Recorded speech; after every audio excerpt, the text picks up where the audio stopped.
NEET தேர்வு முறைகேடு இன்று கூட உச்சநீதிமன்றத்தில் பரபரப்பாக சில பதிவுகளை வெளியிட்டிருக்கிறார்கள். பல இடங்களில் நீட் தேர்வுக்கான வினாத்தாள், கேள்வித்தாள் வெளியே வந்திருக்கிறது. தேர்வுக்கு முன்பாக ஆதாரப்பூர்வமாக அறிவிப்பு வந்திருக்கிறது. தர்மேந்திர பிரதான் அவர் இன்று காலையிலே பத்திரிகையாளர் சந்திக்கும் பொழுது சொல்லுகிறார், நீட்டில் காங்கிரஸ் செய்த குளறுபடிகளை நாங்கள் சரி செய்து வருகிறோம் என்று. அப்பட்டமான உண்மைக்கு புறம்பான செய்தி. நீட் என்பது காங்கிரஸ் பேரியக்கத்தின் காலத்தில் வரவில்லை.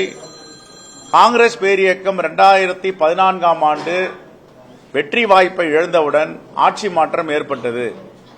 ஆட்சி மாற்றம் ஏற்பட்டவுடன் நரேந்திர மோடி பிரதமராக வந்தார்.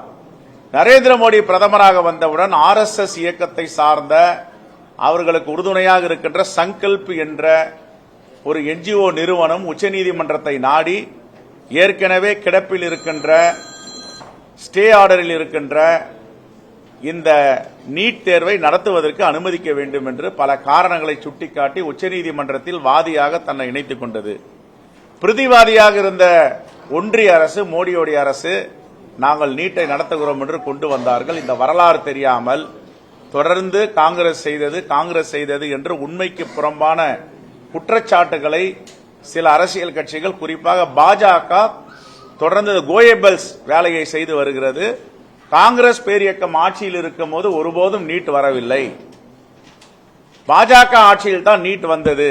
இதை வாதிக்க நாங்கள் தயாராக இருக்கிறோம். ஆகவே இப்படிப்பட்ட கோயபல்ஸ் வேலையை பாஜக தலைவர்கள் கைவிட வேண்டும்.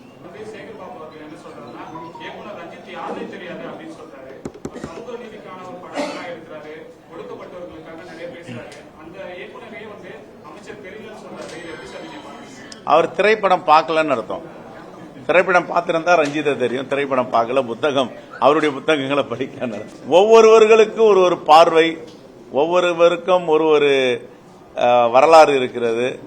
அதை காலங்கள் தான் தீர்மானிக்கும். அவருடைய பார்வையில் அவர் தெரியாதுன்னு சொல்றாரு. தெரியாதுன்னு சொல்றவரை போயிட்டு நாம நீங்க ஏங்க தெரிஞ்சீங்கன்னு சொல்லலன்றது எப்படி சொல்ல முடியும்?